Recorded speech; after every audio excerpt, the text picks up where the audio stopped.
जगदीप धनखड़ का अचानक इस्तीफा शायद प्रधानमंत्री नरेंद्र मोदी को अच्छा नहीं लगा, क्योंकि उन्होंने धनखड़ के इस्तीफे पर जो पहली प्रतिक्रिया दी वो बहुत ही रूखी थी।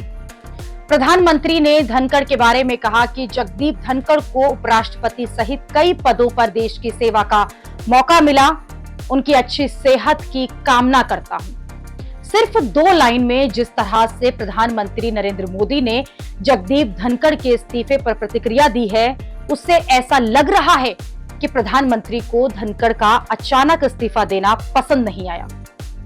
यह हो भी सकता है क्योंकि अचानक चलते सत्र में राज्यसभा सभापति का इस्तीफा हैरान करता है।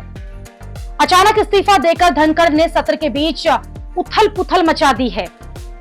सवाल यह है कि जगदीप धनखड़ ने खुद इस्तीफा दिया या फिर सरकार से अनबन हो गई, क्योंकि सेहत का हवाला देने की बात बहुत लोग मान नहीं रहे हैं कि यह असली वजह होगी। असली वजह क्या है ये किसी को नहीं पता, लेकिन सब लोग इस बात से हैरान हो रहे थे कि धनखड़ के इस्तीफा देने का कई घंटों बाद तक भी न सरकार से न बीजेपी से किसी तरह की कोई प्रतिक्रिया आई। पहली प्रतिक्रिया प्रधानमंत्री की आई और वो भी दोपहर के 12 बजे के आसपास।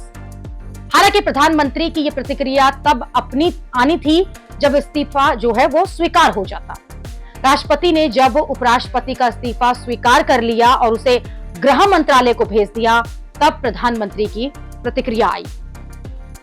लेकिन नरेंद्र मोदी ने धनखड़ के बारे में जो कहा वो बहुत ही सामान्य था, लेकिन लोग ये मान रहे हैं कि इसमें प्रधानमंत्री जगदीप धनखड़ के बारे में, उनके योगदान के बारे में कुछ बड़ा संदेश लिख सकते हैं। लेकिन ऐसा नहीं हुआ।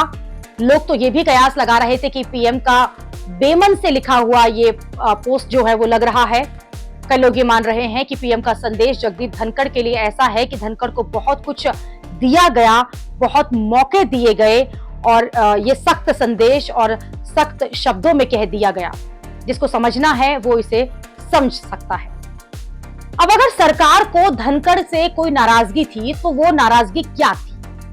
ऐसा आखिरकार क्या हुआ कि जगदीप धनखड़ ने अचानक से सेहत का हवाला दिया और इस्तीफा दे दिया, जबकि सब कुछ अच्छा चल रहा था? ये बात अभी तक सामने नहीं आई। खुद सरकार में बैठे हुए लोग और मंत्री भी इससे हैरान हैं कि अचानक ऐसा क्या हो गया। सोशल मीडिया पर भी अलग अलग दावे चल रहे हैं, थ्योरी चल रही है।